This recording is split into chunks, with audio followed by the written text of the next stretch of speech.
எதிலும் வெற்றி பெறணும்னா அன்பால வெற்றி பெற்று விட முடியுமா, அதிகாரத்தினால வெற்றி பெற்று விட முடியுமா? ரெண்டு விஷயம் ரொம்ப மையமாக வச்சுக்கிட்டாங்க. இந்த பக்கத்தில் இருக்க 3 பேர் அன்பால வெற்றி பெறலாம்ங்க அப்படின்னு சொல்றாங்க. இந்த பக்கத்தில் இருக்க 3 பேர் அதிகாரத்தினால வெற்றி பெறலாம்ன்றாங்க. இது ரெண்டுல எதை வைத்து வெற்றி பெறலாம், எந்த வெற்றி நிலைத்து நிற்கும் அப்படின்னு கண்டுபிடிக்கணும். கொஞ்சம் கடினம்தான். அன்பாலையா, அதிகாரத்தாலையா, எதனால? இந்த பக்கம் இருக்காரு பாருங்க, முனைவர் தாக்கு சுப்பிரமணியன். சின்ன பிள்ளையிலிருந்து அவருக்கு அதில் ஈடுபாடு உண்டு. அந்த பக்கத்தில் இருக்காரு பாருங்க சிவகுமார். காலையில் வந்துடுவார், கண் தொலைக்காட்சியில் வருவார்.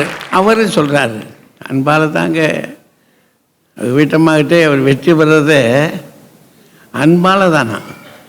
முட்டு போட்டு குட்டு வாங்கி சட்டை ஏந்தி கிட்ட போய் ஏய் ஏய் ஏய் ஏய்ன்னு ஊட்டி விடுவாராம். அப்புறம் என்ன சந்தோஷப்பட மாட்டாங்க அவர். அந்த கடைசியில்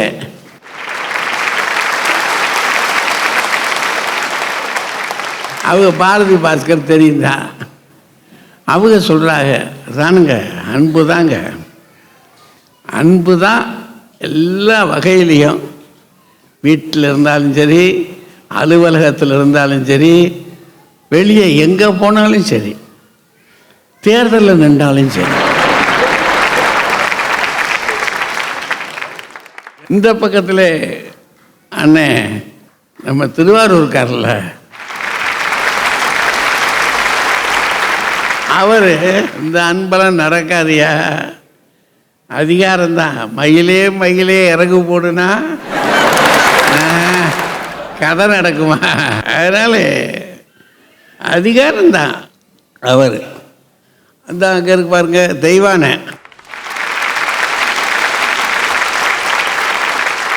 அந்த பிள்ளையும் சொல்லு, பாப்பாவும் சொல்லுது, அதிகாரம்தாங்க, சும்மா முடியுமா?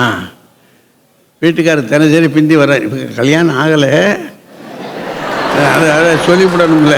தினசரி பிந்தி வந்தார்னு வச்சுக்கோங்க, வாங்க உங்கள் விருப்பப்படி வாங்க, நினச்சபடியெல்லாம் வாங்க, நீங்கள் வரணும், நான் அது வரைக்கும் காத்திருந்து கதவை திறந்து விடணும் அப்படின்னு உட்காந்துருக்க முடியுமா? 10 மணிக்குள்ளே வந்தால் கதவு திறக்கும்,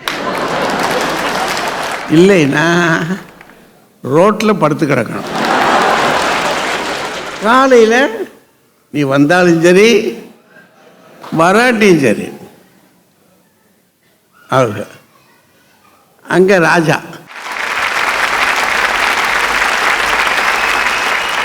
அவர் கொஞ்சம் பாரதிதாசன் பரம்பரை, அதனால் அவரும் சொல்கிறாரு, அதெல்லாம் சும்மா முடியாதுங்க, நடக்காத காரியம் அப்படின்னு அவர் சொல்கிறார். அதனால் நீங்கள் உங்களுடைய உள்ள குறிப்புகளை உடனடியாக கையொலி மூலமாக காட்டி தெரிவிக்க வேண்டும் என்று சொல்லி, இப்போது எதிலும் வெற்றி பெற பெரிதும் தேவை அன்பே என்ற அணி வருகிறது. முனைவர் தாக்கு சுப்பிரமணியன் அவர்கள் வருகிறார். உங்கள் அனைவருக்கு என்னுடைய அன்பான வணக்கத்தை தெரிவித்துக் கொள்கிறேன். நீதிபதி அவர்களே, வணக்கம் சொல்லுகிற பொழுது கூட அன்பான வணக்கம் சொல்ல வேண்டுமே தவிர அதிகார வணக்கத்தை சொல்லக்கூடாது என்பது ஒரு மரபாக இருக்கிறது. ஏனென்றால் அன்பு என்பது ஒட்டும், அதிகாரம் வெட்டும். எதிலையும் வெற்றி பெறணுங்க, குடும்பத்திலே வெற்றி பெறணும். முதல்ல குடும்பத்தில் வெற்றி பெற்றாதானே வெளியே வர முடியும். மனைவி இடத்துல அன்பா இருந்தா வெற்றி பெறலாமா, அதிகாரம் செய்தா வெற்றி பெறலாமா? நீங்க எப்படி இருக்கீங்க தெரிஞ்சுக்கிடணும்ல. நான் இருக்கிற பணிவு வேற யாருக்கும் கிடையாதுங்க. அந்த மாதிரி பணிவு தெரியுமா? கைதற்ற அத்தனை பேருக்கு அதே தான். எங்க வீட்டுல பணிவில்லை கஞ்சி கிடைக்காது. கஞ்சி அடிப்படை அன்புதாங்க. அதனால்தான் திருவள்ளுவர் அன்பும் அறனும் உடைத்தாயில் வாழ்க்கை, பண்பும் பயனும் அது என்று சொன்னார். அன்பு இல்லாட்டி அந்த இல்லறமே வெற்றி பெற முடியாது. பிள்ளையிடத்துல அன்பு காட்டணும். அதிகாரம் செலுத்த முடியுமா? பிள்ளைகிட்ட வாடா நான் போடான்ட்டுருவேன். சொல்கிறார், ஒரு அன்புக்குரியவருக்கு ரெண்டே படைக்கும் தான், பணிவு அன்பு. இது போதும். பணிவும் அன்பும் கொண்டு வா படைக்கலம் வேறொன்றிலை, ஆற்றல் மிக்க வீரனே அமைதி காக்கவா. இதை கொண்டுகிட்டு போய் இப்போ ஓட்டு வாங்கிடலாமா? நான் தெரிஞ்சுக்கிறதுக்காக கேட்கிறையா. ஓட்டு வாங்குவது வெற்றி அல்ல, மானுட சமூகத்தை நேசிப்பது இருக்கிறதே அதுதான் வெற்றியை தவிர அது வேற வெற்றி அல்ல. அதுதான் வெற்றி. காந்தியடிகள் அன்பினுடைய உருவம், ஆங்கிலேயர்கள் அதிகாரத்தினுடைய வடிவம். அந்த அதிகாரத்திற்கும் அந்த அன்புக்கும் சண்டை. வெற்றி பெற்றது எது? அன்பு. நீங்களே சொல்றீங்களையா, அன்பு வெற்றி பெற்றது. அதிகாரம் மூட்டை கட்டிக்கிட்டு அவங்க வீட்டுக்கு போயிடுச்சு. ஆகவே எதிலும் வெற்றி பெறணுமா? குடும்பத்தில் வெற்றி பெறணுமா? படிப்பில் வெற்றி பெறணுமா? படிப்பின் மீது அன்பு வேண்டும். கஷ்டப்பட்டு படிப்பதை விட இஷ்டப்பட்டு படித்தால்தான் படிப்பு என்பது உள்ளத்தில் ஏறும். படிப்பில் வெற்றி பெற வேண்டுமா? படிப்பை நேசியுங்கள். காதலில் வெற்றி பெற வேண்டுமா? காதலியை நேசியுங்கள். அனுபவம் இருக்கா? தெரிஞ்சுக்கிட்ட கேட்கிறேன். நீதிபதி அவர்களே, அனுபவம் தான். காதலியை நேசியுங்கள். கல்யாணம் ஆன பிறகு மனைவியை நேசியுங்கள். அதனால ஒரு பெரியவர் சொன்னார், அழகான மனைவியை அன்பாக பாருங்கள், அன்பான மனைவியை அழகாக பாருங்கள். அதனால்தான் அன்புதான் இந்த உலகத்திலே ஆக்கிரமிக்கும். சுவாமி விவேகானந்தர் சொல்லுகிறார், இந்த உலகத்திற்கெல்லாம் சாவியாக இருக்கக்கூடிய அன்பு என்னோடுதான். ஆகவே அன்பானவர்களே, பாசம் மிக்கவர்களே, அதிகாரம் வேண்டாம், அது ரொம்ப காரம், ஆணவத்தை தரக்கூடியது, அது நமக்கு வேண்டாம். பண்பை தரக்கூடிய, பணிவை தரக்கூடிய அன்பே சிவம், அன்பே சிவம். அன்பும் சிவமும் இரண்டு அறிவிலார். ஆகவே அன்பை வணங்குவோம், அதுதான் வெற்றி. நன்றி, வணக்கம். முனைவர் தாக்கு சுப்பிரமணியன் சீக்கிரத்தில் காவி கட்டிட்டு கிளம்பிடுவார். அவர் இன்னைக்கு பேசிக்கிற பேச கேட்டால் அநேகமாக வீட்டில் இருக்க போகிறவர் மாதிரி இல்லை. ஆனால் நல்லா சொல்கிறாரு, அதுதான் ஏன் வெற்றி பெறும். அதிகாரம் நிலைக்காது. என்ன செய்ய போகிறாரோ. வாங்க. எதிலும் வெற்றி பெற வேண்டுமானால் என்ன வேணும்? அன்பு வேணுமா, அதிகாரம் வேணுமா அப்படிங்கிற கேள்விக்கு அவர் பதில் சொல்றார். அன்பு எல்லாரையும் அரவணைக்கும், அதிகாரம் எல்லாரையும் விரட்டும்ங்கிறார் அப்படின்னு சொல்றாரு. விவேகானந்தரை பத்தி சொன்னார், காந்தியை பத்தி சொன்னார். சரிங்க, இப்ப ஏன் காந்தி நம்மகிட்ட இல்லை? அன்பு தானங்களை வெல்லணும். ஆமா, இருக்காரா? இல்லாம போனது அவர் இயற்கையா மரணம் அடைஞ்சாரா? இல்ல. வல்லபாய் பட்டேல் போய் சொன்னாரு, உனக்கு பாதுகாப்பு தர்றையானார். எனக்கு எந்த பாதுகாப்பும் வேண்டாம், என்னை மக்கள் காப்பார்கள். துப்பாக்கியால சுட்டுவிட்டான். அன்புக்கு ஒரு மரியாதை வேணும்னு சொன்னால் அதை அதிகாரம் இருந்து பாதுகாக்கணும். அதிகாரம் பாதுகாத்தால்தான் அன்பு பத்திரமா இருக்கும். இல்லைன்னா காந்தி மாதிரி போயிடும். வெள்ளைக்காரன் சொன்னான், 75 வருஷம் அவரை வச்சு நாங்க காப்பாற்றணும்ப்பா, ஒரு 6 மாசம் உங்களால காப்பாற்ற முடியலையாடா. ஏன் தெரியுமா? அதிகாரத்தினுடைய பாதுகாப்பு அவருக்கு இல்லை. வீட்டிலேயே ஒரு இராணுவத்திலேருந்து ஒருத்தர் வந்திருக்கிறார். மனைவி கணவன் 2 பேரும் பக்கத்தில் பக்கத்தில் படுத்திருக்காங்க. இவருக்கு கொஞ்சம் குரட்டை ஜாஸ்தி வரும். இந்த பாருங்க, குரட்டை தாங்கலையா, திரும்பி அந்த பக்கமாவது படுத்து விடு. 2 தடவை சொல்லி பார்த்துச்சு அந்த அம்மா அன்பா, கேட்கல. 3வது தடவை என்ன பண்ணிச்சு தெரியுமோ?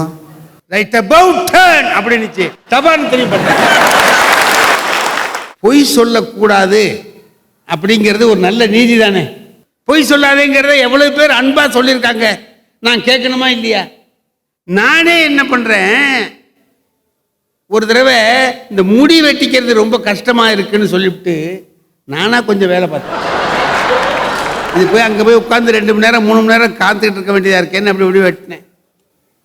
அது கரையான் அரிச்சது மாதிரி அப்படி ஆயிட்டேன். அவர்கிட்ட போய் தான் சரி பண்ணணுங்கிற நிலைமை வந்துடுச்சு. போனேன். எனக்கு நான் இந்த மாதிரி பண்ணிட்டேன்னு சொல்றதுக்கு வெக்கம். என்ன சார் தலை இப்படி இருக்குன்னு கேட்டார். இல்லை அங்கே ஒரு சின்ன பையன் அவன் தெரியாமல் இப்படி வெட்டிட்டான்னு சொன்னான். இது போய் தானே. அதுக்கு அவர் சொன்னார், சின்ன பையன் தெரியாமல் வெட்டினானா, இவனை எல்லாம் கருவ மரத்தில் கட்டி வச்சு அடிக்கணும் சார். யாரை சொல்றாரு? என்னதான் சொல்றாரு? நான் சொன்னேன், இன்னமே திட்டாத, நான் தான் வெட்டினேன். சும்மா நீ உங்ககிட்ட வர்றது நேரம் மிச்சமாகும்னு சொல்லிட்டு வெட்டினா இந்த மாதிரி ஆயிட்டுன்னு. அதுக்கு அவர் சொன்னாருங்க அருமையா, அடே நீங்க வெட்டினதா சார், முதல் தடவையிலேயே உங்களுக்கு வேலை நல்லா வருதுன்ட்டார். நான் உங்களை ஒன்று கேட்குறேன், அன்பும் மரணம் உடைத்தாயின் இல்வாழ்க்கை பண்பும் பயனும் அது திருக்குறள் எடுத்து சொன்னார்ல. அதை சொன்ன திருவள்ளுவர் பெண் பேச்ச கேட்காதேன்னு ஒரு அதிகாரம் எழுதியிருக்காரா இல்லையா? பெண் வழி சேரல், சேராதே, அவங்க சொல்றத கேட்காதே, பெண் பேச்சை கேட்டாலும் செய்ய முடியாது அப்படின்னா அதுல கொஞ்சம் அதிகாரத்தோட இருந்தால்தான் முடியும் என்பதனால தான் அது சொன்ன. நம்ம சிங்கப்பூருக்கு போயிருக்கோம், சிங்கப்பூர்ல இருந்து புறப்படுறோம், சாக்லேட் வாங்கணும் சார், சாக்லேட் வாங்கணும். அதை அந்த பேப்பரை உரிச்சிட்டு வாயில போடுறோம். அந்த பேப்பரை என்ன பண்றோம்? கீழே போடல, பையில வச்சுக்கிறோம். ஏன்னா அந்த குப்பையை அங்க போட்டாக்கா $5 ஃபைன் பண்ணுவான். $5 ஃபைன் பையிலேயே வச்சுக்கிட்டேன். சென்னையில் வந்து இறங்கினேன் விமான நிலையத்தில், அதை எடுத்து கீழே போறேன்னா இல்லையா? போட்டா தண்டனைன்னா அதிகாரம் வந்தது, அதிகாரம் வந்த உடனே நல்ல நடத்தையும் வருகிறது. இதையும் திருவள்ளுவர் தான் சொல்றார். கீழ் மக்கள் பயந்து கொண்டுதான் நல்லது செய்வார்கள். இன்னும் ஒண்ணு சொன்னார், கரும்பு போல கொல்ல பயன்படும் கீழ்னா. கரும்ப சக்க சாறு புழியறது மாதிரி வச்சு புழிஞ்சாதான் சரியா வருவான். அதிகாரம் வேணும்னு திருவள்ளுவரே சொல்றார். ஆகையினாலே அன்புக்கே அதிகாரத்தின் துணை வேண்டும், அது இல்லாமல் அன்பால் கூட வெற்றி பெற முடியாது என்பதை சொல்லி அமைகிறேன். நன்றி, வணக்கம். நல்லா சொல்றார், அதிகாரம் வேணும், இல்லாட்டி முடியாது, நடக்காது காரியம் அப்படின்னு சொல்றாரு. வாங்க சிவகுமார். உங்கள் அனைவருக்கும் என்னுடைய பணிவான வணக்கங்களை முதலில் தெரிவித்துக் கொள்கிறேன். எனக்கு முன்னால் பேசிய வணக்கத்திற்குரிய சண்முக வடிவேல் ஐயா அவர்கள் வழக்கம் போல் நகைச்சுவையாக சிறப்பாக பேசினார். அதுவும் அவரே முடி வெட்டிக்கிட்டாருன்னார் பாருங்க. ஐயா கையில் இன்னொரு தொழில் இருக்குன்னு எனக்கு இன்னைக்கு தான் தெரியும். நீங்க அதுல பாருங்க, வெட்டிக்கிட்டது நீங்க தான் தெரிஞ்ச உடனே அந்த அன்பின் காரணமாக முடிவெட்ட தெரியாத உங்களை கூட பாராட்டி பேசுகின்றார் ஒருவர் என்றால் அதுதான் சிறப்பு. அன்பு வாழணும்னா அதிகாரம் தான் பாதுகாப்பு தரணுமா? நான் கேட்கிறேன், ஹிட்லரை விட அதிகாரம் படைத்த ஒருவன் உண்டா? அந்த அதிகாரத்தை யாராலையும் காப்பாற்ற முடியல. அந்த அதிகாரம் தானே தற்கொலை செய்து கொண்டு செத்தது. எல்லை மூறி போகின்ற பொழுது அதிகாரம் அதுவே அதன் அழிவை தேடிக்கொள்ளும். அதிகாரத்தால் கிடைக்கின்ற வெற்றி தற்காலிகமானதாகத்தான் இருக்கும். அன்பில் கிடைக்கிற வெற்றி தான் நிரந்தரமானதாக இருக்கு. இங்க கல்யாணமான புதுசுல நம்பாளு கொஞ்சம் ரஃப் அண்ட் டஃபா தான் இருப்பான். ஒரு மாப்பிள்ளை இல்ல, ஒரு அதிகாரமா தான் இருப்பார். வந்து எவ்வளவு நேரமாச்சு, காப்பி எங்க, எவ்வளவு நேரமா சாப்பாட்டுக்கு வைக்கிறது. ஆனா ஒரே வருஷத்துல நம்பாள் பக்குவப்பட்டுருவான். நம் நடுவர் அவர்களே, மத்தியானம் வெயில்ல அலைஞ்சிட்டு வீட்டுக்குள்ள நான் நுழையிறேன், காலில் பாத்திரம் பட்டு டனால்னு உருண்டு ஓடுது. எனக்கு உடனே எரிச்சல் தாங்காம இந்த பாத்திரத்தை எங்க வச்சு பாதுகாக்கன்னு தெரிய வேணாமான்னு. அவங்க உடனே நடந்து வரவங்களுக்கு கண்ணு என்ன முதுகுலியா இருக்குதுன்னு. அதே நானு இல்ல, நான் நடந்து வர்றப்போ பார்த்து வந்திருந்தா இப்படி ஆகியிருக்காதே அப்படின்னா அவங்க பதிலுக்கு இல்ல, நான் அதை எடுத்து வச்சிருந்தாலும் இப்படி ஆகியிருக்காதேம்பாங்க. கொடுத்தவருக்கே திரும்ப வருவது அன்பு என்கின்ற ஒன்றுதான் நடுவரவர்களே. நான் ஒன்னு சொல்லட்டங்களா? அன்புக்கும் அதிகாரத்துக்கும் என்ன வித்தியாசம் தெரியுமா? அதிகாரம் அதைவிட பெரிய அதிகாரம் வருகிற பொழுது தோற்று போகும். அன்புக்கு அந்த நிலை வராது. காரணம், அன்பை விட பெரியது என்று எதுவுமே உலகத்தில் இல்லை. நீங்க அலுவலகத்துக்கே வாங்க, ஒரு மேனேஜர் அப்படிங்கிறதுக்காக பெருசா அதிகாரம் எல்லாம் பண்ண முடியாதுங்க. எல்லாத்துக்கும் அதிகாரம் பண்ணிக்கிட்டு இருந்தான்னா எப்போ ஒழிக்கலாம்னு காத்திருப்பான். முதலாளிட்ட போய் போட்டு கொடுப்பான், மொட்டை பெட்டிஷன் போடுவான். நான் அப்படிதான் தெரியாம ஒரு மேனேஜர்ட்ட முந்தி வேலை செஞ்சுக்கிட்டு இருந்தேன். அவர் எல்லாத்துக்கும் தண்ணி இல்லாத காட்டுக்கு மாத்திடுவான். என்ன நினைச்சிட்டு இருக்கா, நான் யாரு நினைச்சிட்டு இருக்கேன், அத்தாரிட்டி தெரியுமா, என் பவர் தெரியுமான்னு கத்திக்கிட்டு இருந்தா. எனக்கு தாங்கவே முடியல. அவர்கிட்ட போய் சார் ஒரு 4 நாள் லீவ் கொடுங்க சார் அப்படின்னு. என்ன லீவ், எதுக்கு எடுத்தாலும் லீவ். நான் 5 வருஷத்துல ஒரு நாள் கூட லீவ் போடாம வேலைக்கு வந்துருக்கு தெரியுமா. என்ன பார்த்து நீங்க கத்துக்கணும். அப்புறம் எப்படி லைஃப்ல மேல வருது. என்ன நினைச்சிட்டு இருக்கீங்க? இல்ல சார் அர்ஜென்ட்டா சார் அப்படின்னு சொல்லிட்டு போயிட்டேன். வீட்டுக்கு போய் உட்காந்தா அவங்க ஆபீஸ்க்கு போயிட்டாங்க. அவங்க அங்கேருந்து போன் பண்ணி 11 மணிக்கு வீட்டுல சும்மா தானே இருக்கிறீங்க, குழா கிச்சன்ல ஒழுகுது, பிளம்பரை கூப்பிட்டு சரி பண்ணுங்கன்னா. 11 மணிக்கு மறுபடியும் போன் பண்ணி வீட்டுல சும்மா தானே இருக்கிறீங்க, என் 2 வீலர் சர்வீஸ்க்கு கொண்டு போய் விட்டுருங்கன்னாங்க. 1 மணிக்கு போன் பண்ணி வீட்டுல சும்மா தானே இருக்கிறீங்க, ட்ரெஸ் எல்லாம் அயன் பண்ணி வச்சிருங்கன்னாங்க. நான் பார்த்தேன், இது என்னடா அந்த கொடுமைக்கு இந்த கொடுமை அக்கறமா இருக்குது அப்படின்னு. இந்த அதிகாரத்துக்கு அந்த அதிகாரமே தேவலான்னு லீவை கேன்சல் பண்ணிட்டு மறுநாளே டியூட்டில ஜாயின் பண்ணிட்டேன். ஆனா உள்ள நுழைஞ்ச உடனே அந்த மேனேஜர் ஒரு வார்த்தை சொன்னார் பாருங்க, சிவகுமார் சார் இப்ப தெரியுதா 5 வருஷத்துல நான் ஏன் ஒரு நாள் கூட லீவு போடாம வரேன். நம்மை அறியாமலேயே நாம் எல்லோரும் ஏதோ ஒரு வகையில் அன்பை விரும்புகிறோம். நாம் ஏதோ ஒரு வகையில் நாம் அத்தனை பேருமே அதிகாரத்தை வெறுக்கிறோம். நம் நடுவர் அவர்களே, கல்கத்தாவில் வெயில் தாங்க முடியல, காளி கோயில் அர்ச்சகர் அப்படியே மயங்கி கீழே விழுகிறார். அந்த வழியாக அன்னை தெரசா வருகிறார். அவருடைய முகத்துல தண்ணீர் தெளிச்சு அந்த அர்ச்சகரை எழுப்புகிறார். எழுந்து பார்த்த அர்ச்சகர் சொன்னார், நான் காளிக்கு 15 ஆண்டு காலமாக பூஜை செய்கிறேன், ஆனால் இன்றைக்குத்தான் அவள் எனக்கு தரிசனம் தந்திருக்கிறாள். அதுதானே அன்பின் வலிமை. 3 விஷயங்கள் மனித குலத்திற்கு எதிராக தொடர்ந்து நாம் போராடி கொண்டே இருக்கிறோம். எப்படி வெல்வது என்றே நமக்கு தெரியவில்லை. என்னன்னு தெரியுமா? ஒன்று கவலை, இன்னொன்று பயம், இன்னொன்று தோல்வி. இதில் தொடர்ந்து மனித குலம் ஒவ்வொருவரும் தோற்று கொண்டே இருக்கிறான். மகாகவி பாரதி தான் இந்த 3ஐயும் எப்படி ஜெயிப்பது என்பதற்கு வழி சொன்னான். தோல்வியும் கவலையும் பயமும் எல்லாம் அன்பில் அழியுமடி கிளியே, அன்பிற்கு அழிவில்லை கான். நம் நடுவர் அவர்களே, ஒன்றை சொல்லி நிறைவு செய்கிறேன். இந்த பட்டிமன்றத்திற்கு தீர்ப்பு வழங்குவதற்கான அதிகாரம் உங்களிடத்தில் தான் இருக்கிறது. ஆனால் அதிகாரமே என்று பேசுகிறவர்கள் கூட உங்களை அன்பிற்குரிய நடுவர் அவர்களே என்றுதான் பேச்சை தொடங்குகிறார்கள். நன்றி, வணக்கம். எப்படி கதையை கடைசியா முடிக்கிறார் பாருங்க. கெட்டிக்கார மனுஷன், அது ஐஸ் நல்ல தெளிவா அடிச்சிருக்காரு. இவ்வளவு சொன்ன பிற்பாடு அதை மறுக்கிறதுக்கு ஒரு துணிச்சல். வாங்க. உங்கள் அத்தனை பேருக்கும் அடியேன் அன்பான வணக்கங்கள். அதோ நடுவரையா, அவங்க அவ்வளவு சொன்னாங்களே, எனக்கு ஒரே ஒரு கேள்விதான். அன்புனாலே நமக்கு யார் ஞாபகம் வருவா? நம்மை பெற்றெடுத்த அம்மா. அம்மா எவ்வளவு அன்பானவராக இருந்தாலும் கூட என்ன நினைப்பார்? தன்னோட பையனும் பொண்ணும் ஒரு மிகப்பெரிய அதிகாரியாக வர வேண்டும் என்று தான் நினைப்பார்.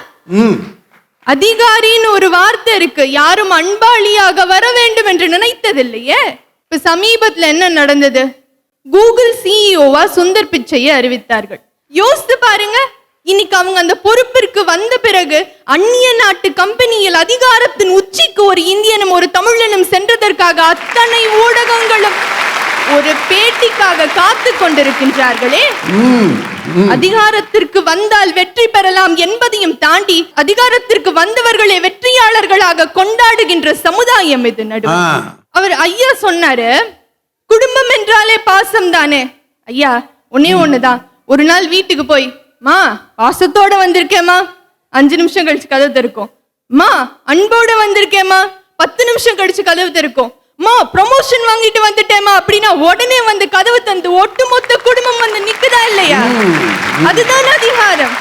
அவ்வளவு ஏன் இன்னைக்கு படத்தோட பேரெல்லாம் எப்படி இருக்கு? கர்ஜிக்கும் சிங்கமாகவும் பாயும் புலியாகவும் தான் இருக்க வேண்டும் என்று இந்த சமுதாயம் எதிர்பார்க்கின்றது என்றால், அப்ப நம்ம மனுஷங்களுக்கும் அதிகாரம் தானே வெற்றியை தேடி தரும். அவ்வளவு ஏன் இப்ப நம்ம ஒரு வீட்டுல பார்த்திருப்போம், வேடிக்கையான விஷயங்கள் உண்டு. ஒரு குழந்தைக்கு அம்மா சாப்பாடு ஊட்டிட்டு இருப்பாங்க.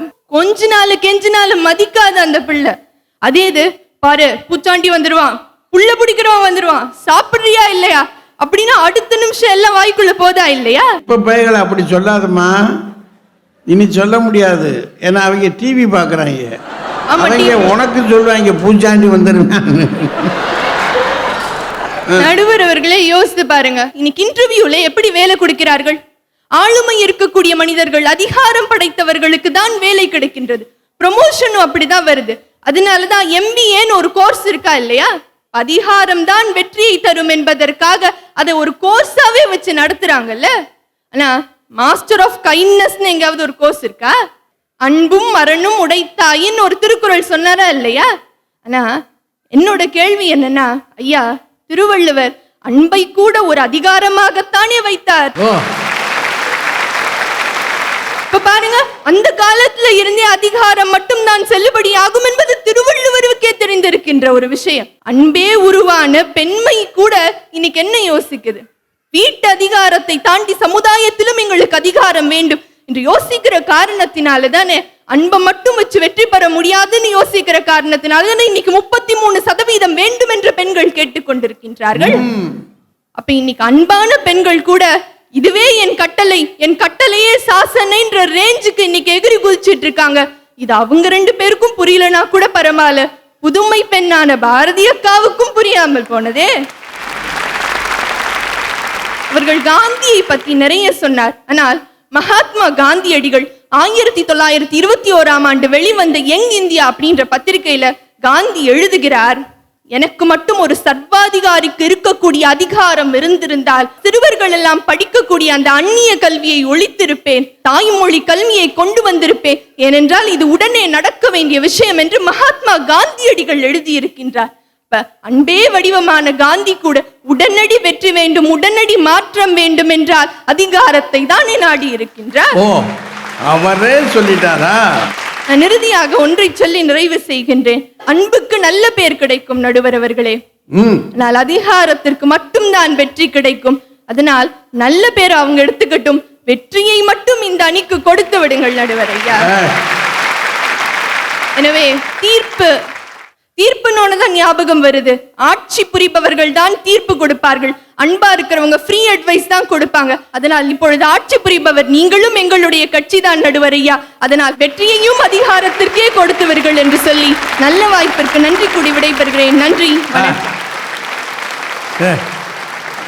என்னையா நடுவரா இருக்கிறதுல இங்கேயே இம்பிட்டு கொடுக்குறாங்களே, மேல எம்பிட்டு கொடுப்பாங்க. பயங்கரம்.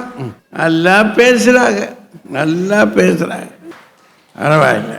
இப்ப என்ன செய்ய Bharathi?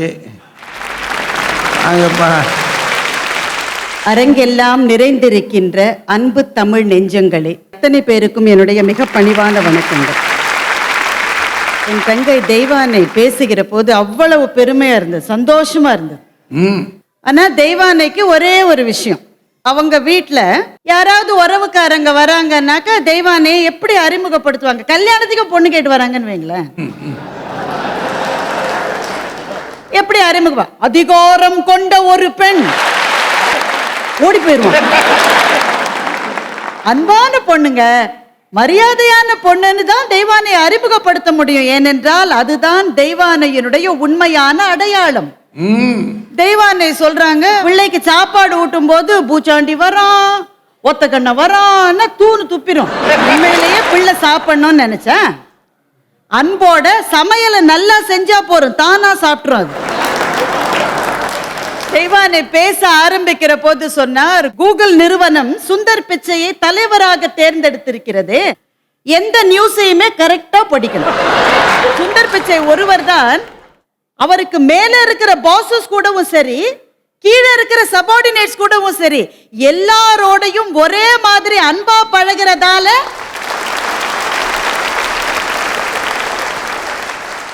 it is a team spirit which has got him this job என்று கூகுளினுடைய தலைவரே சொல்லி இருக்கிறார். பட்டிமன்றத்துக்காக கண்ணாபின்னு பேசக்கூடாது, சொல்லக்கூடாது. இல்ல, எல்லாத்தையும் விட எனக்கு ஒரே ஒரு வருத்தம், அன்பு என்ற பெயரிலே கூட ஒரு அதிகாரத்தை தான் வள்ளுவர் வைத்திருக்கிறார். அதிகாரம்ன்றது அந்த இடத்துல பவர் அப்படின்ற அர்த்தத்திலையா? இல்ல.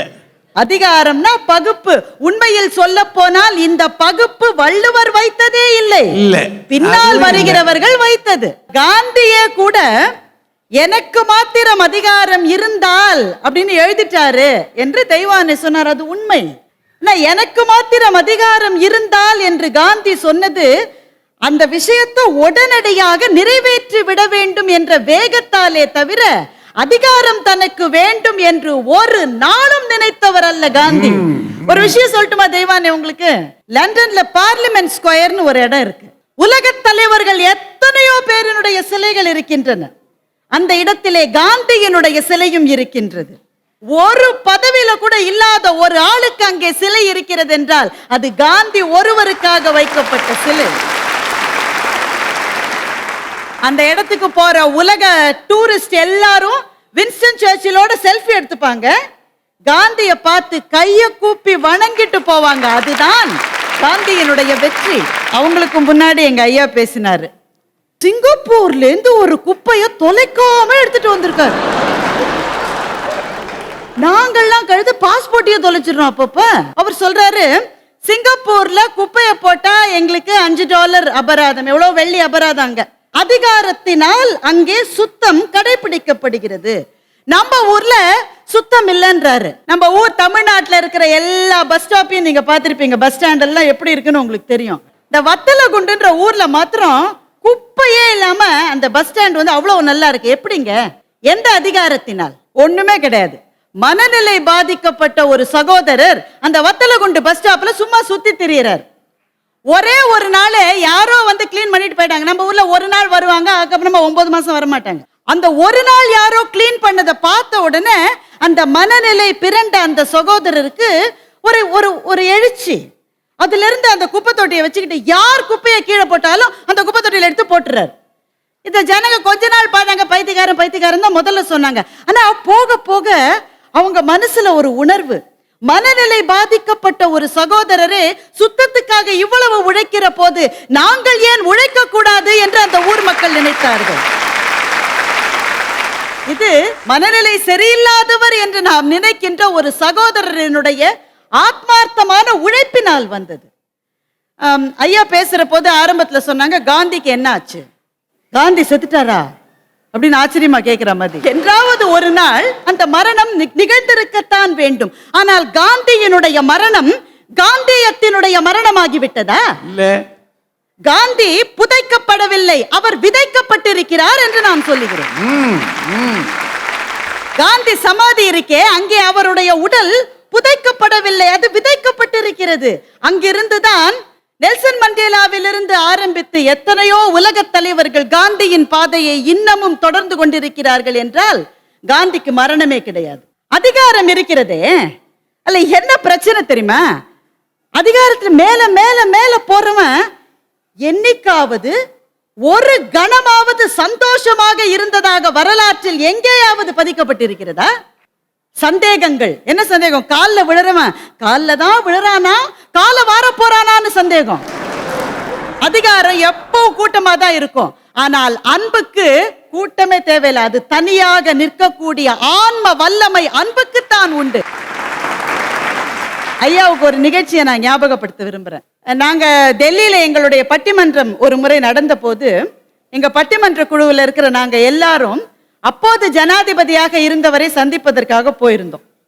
அன்றைக்கு ஜனாதிபதியாக இருந்த திரு அப்துல் கலாம் அவர்கள்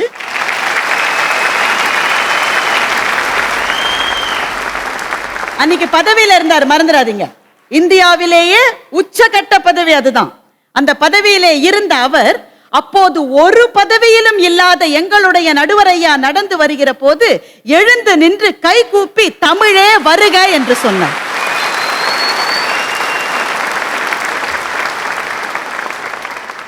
அதனாலதான் ஒரு பதவியிலும் இல்லாத நேரத்தில் கலாம் மரணம் அடைந்த போது எதுவுமே இல்லை. ஆனால் இந்த நாடு முழுவதும் அழுதது ஒரே காரணம், ஒரே காரணம். இந்த நாட்டின் இளைஞர்கள் மீது மனப்பூர்வமான அன்பு வைத்த ஒரு தலைவர் அவர் என்ற ஒரே காரணத்தால் தான் இந்த தேசமே அழுதது. நம்ம நாட்டினுடைய சரித்திரத்தில் எத்தனை உதாரணங்கள். ஒன்னே ஒன்னு சொல்லி முடிச்சிடுறேன். பாரதி இப்படி சொன்னான், செய்க தவம் செய்க தவம் நெஞ்சே, அன்பிற்சிறந்த தவம் இல்லை, அன்புடையார் இன்புற்று வாழ்தல் இயல்பு என்று பாரதி சொன்னான். இன்புற்று வாழ்தல் தான் வெற்றி என்று இந்த மன்றம் முடிவு செய்யும் என்ற நம்பிக்கையோடு முடிக்கின்றேன். நன்றி, வணக்கம். நல்ல ரொம்ப தெளிவாக அடிச்சிருக்காரு பல செய்திகளை. ராஜா நல்லா நிறைய பேசு. இது இப்போ பேசினாங்களே அம்மா, இந்த பொண்ணை பத்தி அவங்க சொன்னாங்க. பொண்ணு பார்க்க வர்றாங்க, எங்க பொண்ணு ரொம்ப அன்பான பொண்ணுங்க, பொண்ணை கூட்டிகிட்டே எல்லாம் பிரியமா இருக்கும், நாய் கூட்டிகிட்டே ரொம்ப பிரியமா இருக்கும், அப்படியே மாமனார் மாமியார்ட்டெல்லாம் ரொம்ப பிரியமா இருக்கும். சரி பரவாயில்ல, என்ன செய்து பிரியமாவே இருக்கு. இல்ல என்ன செய்து, அதாங்க அன்பா இருக்கு. என்னதாங்க செய்து, ரொம்ப பிரியமா இருக்கு. அப்ப அங்கேயே வச்சுக்கங்கன்றுவான். அதே ஆள்கிட்ட அந்த பொண்ணு ஒரு பெரிய கம்பெனியில மேனேஜரா இருக்கு, மாசம் 1 லட்சம் ரூபாய் சம்பளம் வாங்குதுன்னா ஒரு இடத்துக்கு போகாம உடனே ஓகே சொல்லிடுவான். அதிகாரமும் வருமானமும் ஒன்னா போகும்போது பொண்ணுக்கு உடனே கல்யாணம் நடக்கும். இவ்வளவுதான் வித்தியாசம். அன்பா இருக்கு. எங்களுக்கு அன்பா இருக்கு தெரியாதா? நாங்க எல்லாரும் அன்பு இல்லாத மாதிரி. அம்மா சொல்றாங்க, சுந்தர் பிச்சை ஏன் அவர்கள் பெரிய பதவிக்கு வந்தார்? மேலே இருக்கிறவர்களிடமும் பிரியமாக இருந்தார், கீழே இருக்கிறவரிடமும் பிரியமா இருந்தார். கூகுள்ல 57,148 பேர் வேலை செய்யறான். அவ்வளவு பேர்கிட்ட அவர் போய் பிரியமா இருந்தாரா? அவருக்கு திறமை இருந்தது, தகுதி இருந்தது. ஒரு தமிழன் இன்னைக்கு உலகத்தின் உயர்ந்த கம்பெனில நம்பர் 1 இருக்கிறான். அதனால பெருமையா பேசுறான். அதாம அதிகாரம். அன்பு இருக்கிறதே அது தனியாக நிற்கும், தனியாத்தான் நிற்கும், ஒத்தையிலேயே நிற்கும். தனியா நின்னா சுயேச்சைன்னு அர்த்தம், ஜெயிக்கவே முடியாது. யாரோடையாவது கூட்டணி சேர்ந்தா தான் ஜெயிக்க முடியும். எல்லாரும் அப்துல் கலாம், எல்லாரும் மகாத்மா காந்தி ஆயிர முடியுமா? ஹிட்லர் இந்த நூற்றாண்டை மாற்றிய சிலர் அப்படின்னு பார்த்தா டைம் பத்திரிகை ஒரு பெரிய ஆய்வு நடத்தியது. அதில் ஹிட்லருக்கு பக்கத்தில் மகாத்மா காந்தியை வைத்தார்கள். உலக அரங்கிலே இது ஒரு பெரிய நிகழ்வு. அவன் என்ன சொன்னான் தெரியுமா? ஹிட்லர் கொடுமையானவர் தான், ஆனால் ஜெர்மானியர்கள் அவர்கள் அத்தனை பேரும் இன்றைக்கும் ஹிட்லரை வணங்குகிறார்கள். மகாத்மா காந்தி புண்ணியர், ஆனால் அவர் ஊரிலேயே அவரை பலர் எதிர்க்கிறார்கள்னு அவன் சொன்னான். இது உண்மையா இல்லையா?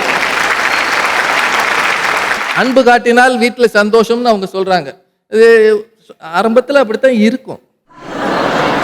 தொடர்ந்து அன்பு காட்டினீங்கன்னா அங்க அதிகாரம் போயிடும்.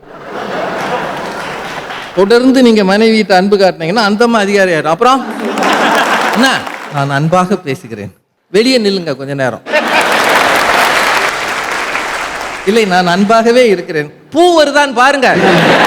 ஓ, அது வாஸ்தவம் தான். அன்பை கொடுத்தால் அன்பு கிடைக்கும்னு சிவகுமார் சொல்றாரு. நாம பெத்த பிள்ளைகள்கிட்ட நாம காட்டுற அன்பை திரும்பி வரமாட்டேங்குது. எங்கிருத்தியா வரும்? அப்படி மட்டும் அன்பை விதைத்தவர்களுக்கு அன்பு கிடைத்திருக்கும் என்றால் இந்த தேசத்தில் இத்தனை முதியோர்கள் கஷ்டப்படுவாங்களா? தயவு செய்து யோசிச்சு பாருங்க. இத்தனை முதியோர் இல்லங்கள் வந்திருக்கு. அந்த அப்பா மட்டும் கடைசி வரைக்கும் ஒரு பதவியிலேயோ ஒரு பொறுப்புல இருந்தாருன்னா பையன் கை கட்டி நிப்பானா இல்லையா? அப்பா எம்டியா இருந்தாருன்னா, எம்டியாக இருந்தால் பையன் கை கட்டி நிக்கிறான், எம்டியாக இருந்தால் தூக்கி வெளியே போட்டுறான். அன்பை கொடுத்த இடத்திலேயே அன்பு கிடைக்கவில்லைன்னா அதிகாரம் என்ன பெருசு? மகாத்மா காந்தி அன்பால சுதந்திரம் வாங்கினார். தாக்கையா சொல்றார், அப்படியா? உப்பு காய்ச்சுவது என்பது ஆங்கிலேய அரசாங்கத்தின் உரிமை. அந்த அதிகாரத்தில் கை வைத்தார், அதனால் தான் இந்தியாவுக்கு சுதந்திரம் வந்தது. அவர் உப்பு காய்ச்சுகிற அதிகாரத்தை தன் கையில் எடுத்தார். சாதாரண உப்பு அது ஒரு ஆங்கிலேய சாம்ராஜ்யத்தையே மாற்றியது என்றால் அதிகாரத்தை கையில் எடுத்ததால் இந்தியாவுக்கு சுதந்திரம் வந்தது.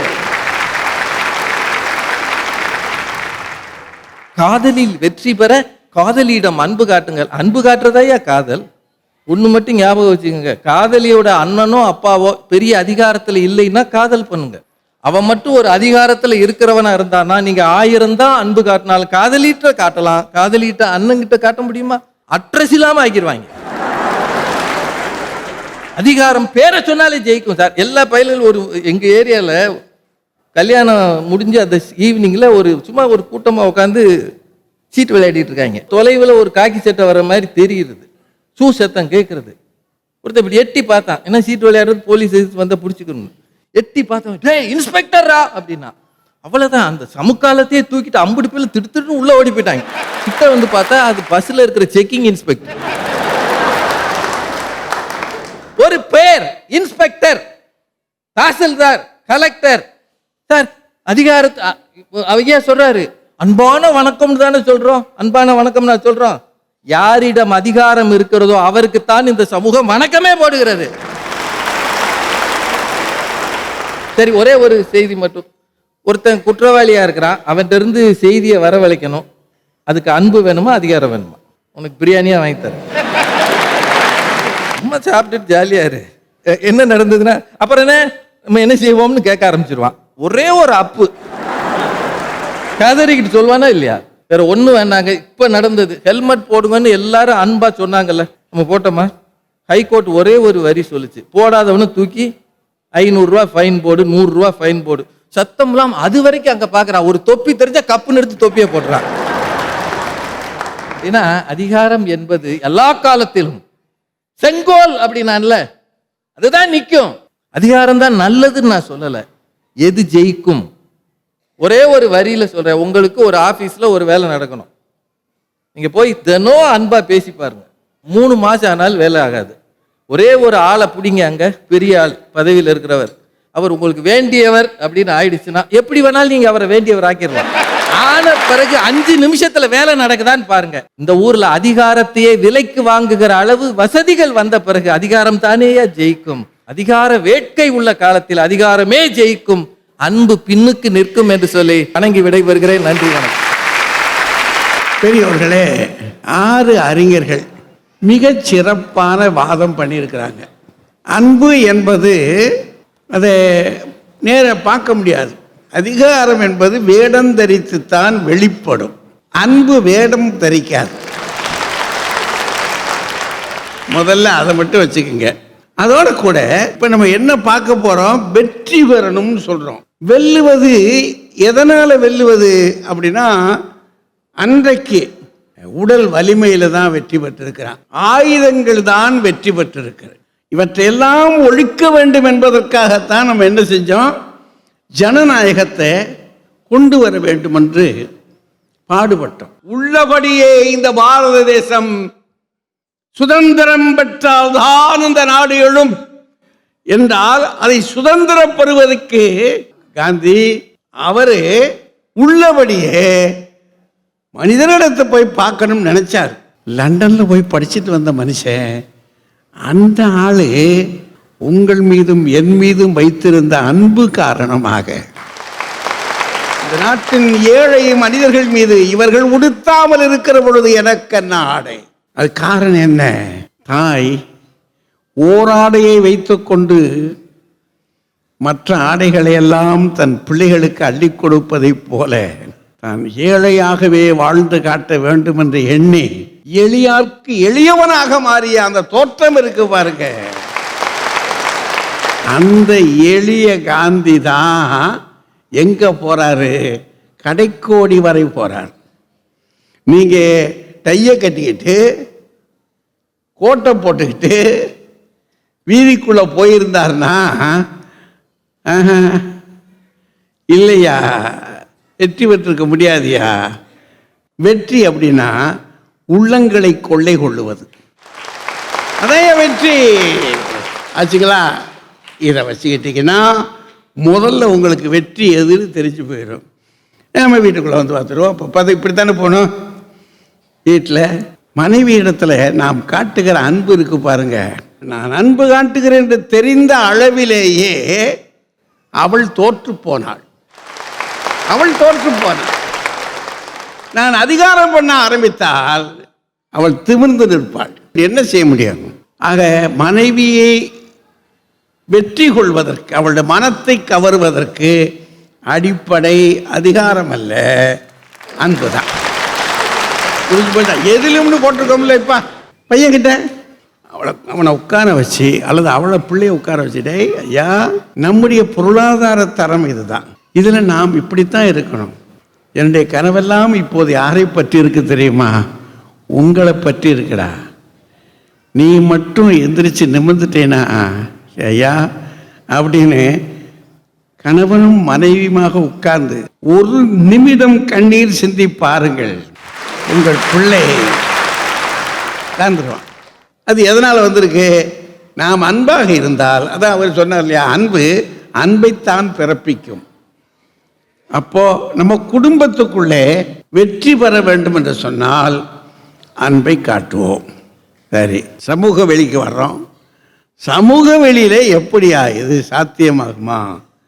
மகாத்மா காந்தி கத்திகள் அல்ல, துப்பாக்கிகள் அல்ல, ஆயுதங்களே ஒன்றும் முடியாது என்ன என்று வெறுமனே துண்டு போட்ட பக்கிரியாக வீதிகளிலே போனார் என்று சொன்னால் யோசிச்சு பாருங்க.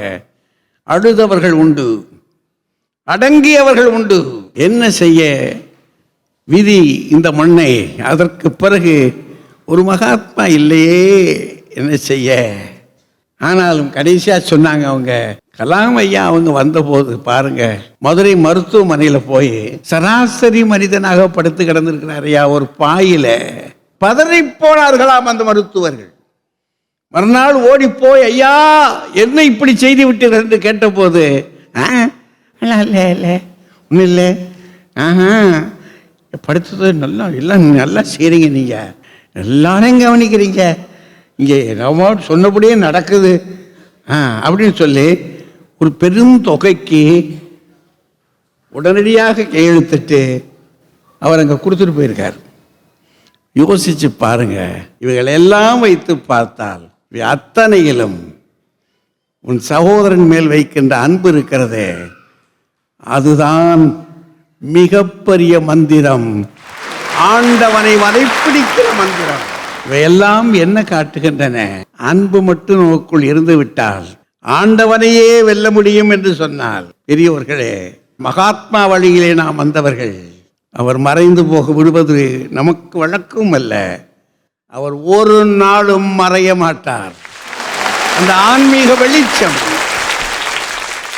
அது இந்திய வெளிச்சம், அந்த ஞானம் எந்த நாளும் நிற்கும். அன்புதான் வெற்றி பெறும், அன்புதான் வெற்றி.